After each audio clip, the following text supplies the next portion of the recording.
Like I have trouble being like giving away stuff for free, and I don't know how much of it I can give away for free. You guys know what I mean?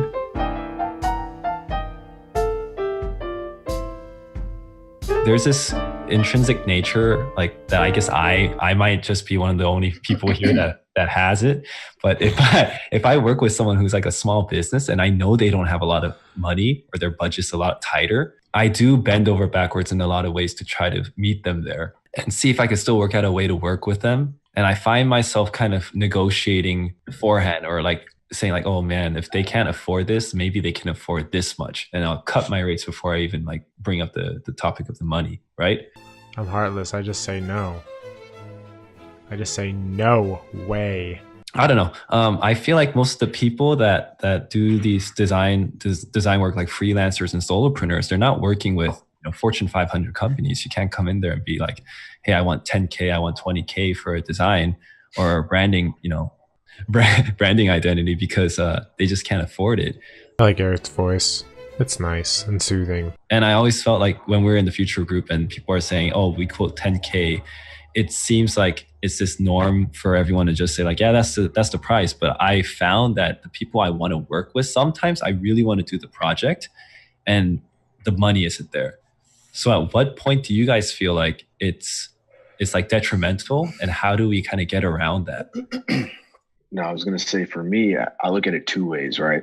One, it's positioning, right? If you're looking for a certain type of client and you're not getting them, maybe it has more to do with you than it has to do with them. So maybe you're not positioned correctly. You need to get to the kind of bracket or the kind of client that does have the money that you're looking to receive, and that they have the experience to know, hey, this money is going to be worth the design advice. I only have a little bit of a budget and I'm not really sure what I want to spend it on. But the other thing there is, I know, especially for you, that you have this personality that you just want to help, right? I think we all kind of have that. Again, that's like why we're here. And with that said, I have that too.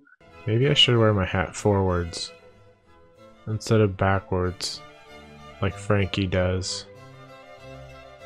I have to be careful of my time, and like the job can't cost me money. As long as those two things don't happen, I look at it as like, hey, I'm going to take this on as like on spec, because I don't know if it was on the future or where I heard it, but as far as like the whole like discounted rate thing, they say you either do it on spec, you do it totally for free, or you treat it just like any other job. Like, because anytime you make a concession and you like go half it, like, okay, I'll give you a break, or I'm going to do less than I think this is worth, it never works out, because you're still kind of getting paid, but you're not getting paid enough.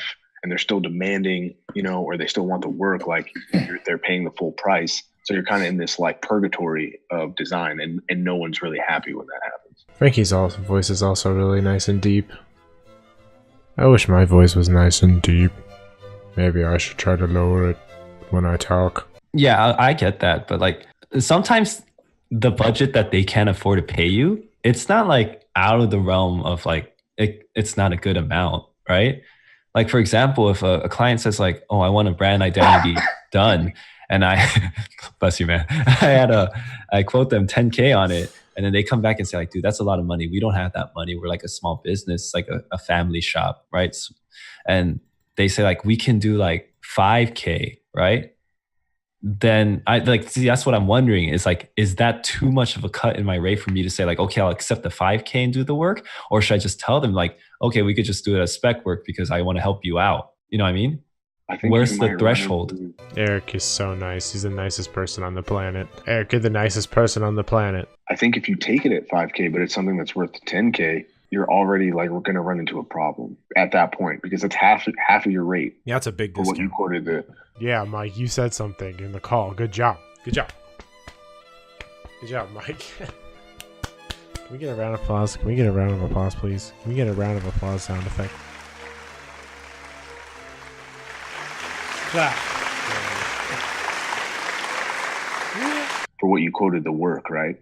So, I mean, and I'm assuming, you're a heads up guy. You're not just pulling these numbers like from thin air, right? You're not just like today, 10K. There's a reason behind it. There's work, there's the value, whatever you do, value-based pricing. If you price it out based by, time and however you want to price it.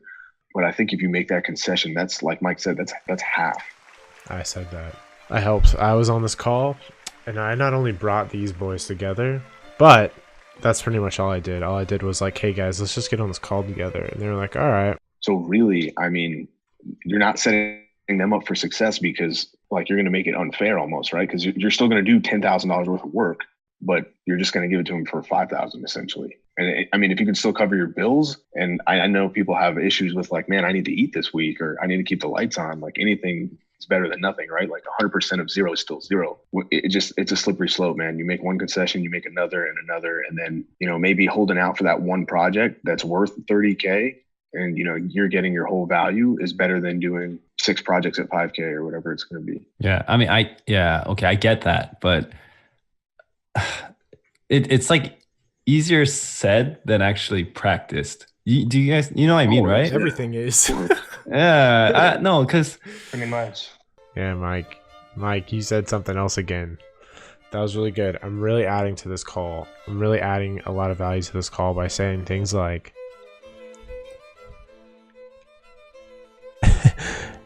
yeah, yes, I agree.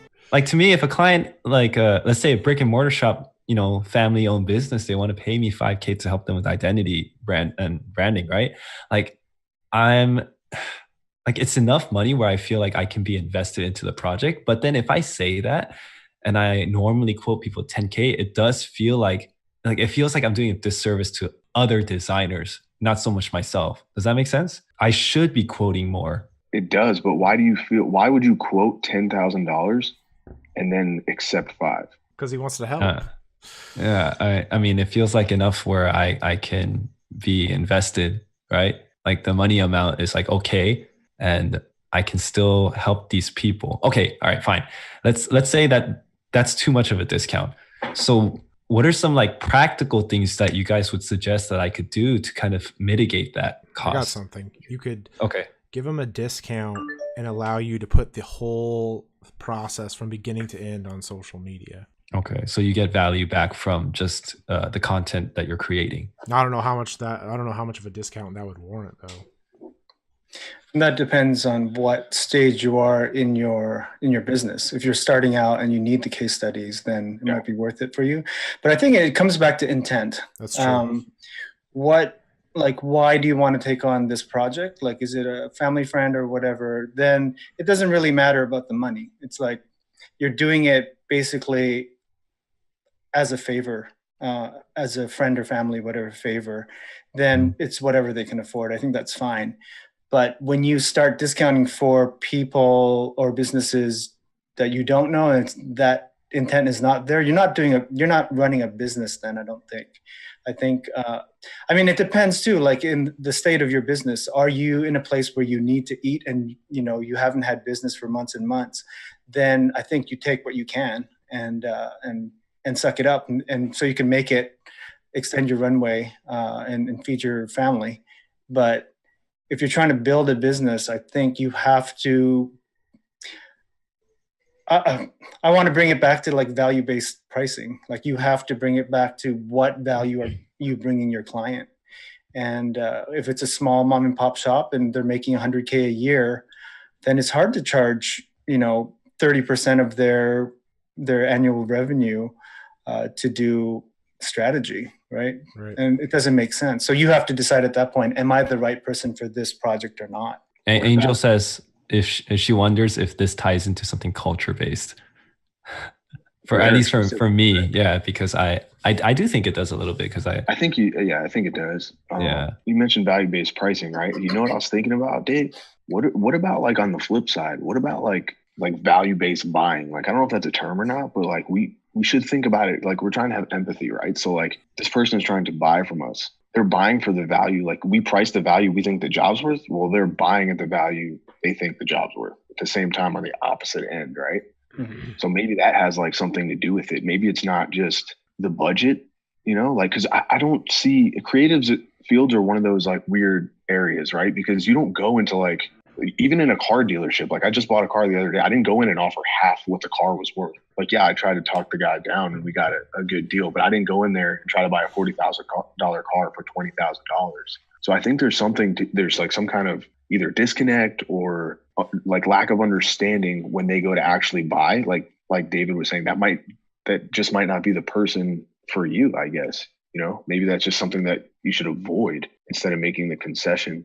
Or like we said, if you have to take it, then you have to take it. I've got to talk more on these calls. A lot of really good opinions. I feel like Eric is an extremely nice guy, so he's willing to make those concessions to help people, whereas I'm much more cold-hearted, I think, and I won't do it anymore. But maybe that's just because I've been doing it for a longer period of time, so I'm kind of not willing to make those concessions. It's a very interesting point. So that has been another episode of Super Strategy Time. Actually, no. This was an episode of the Semi-Pros, which was edited by me? I don't know. This was an episode of the Semi-Pros, and we'll be back next week on Sunday, and I'll be chopping it up and making little video cuts like this out of it, because that's what I do. Creatives solve the world's problems, and should advise at the highest level. Alright, and that's it for us. We're gonna get the fuck out of here because I don't want to record anymore. Bye.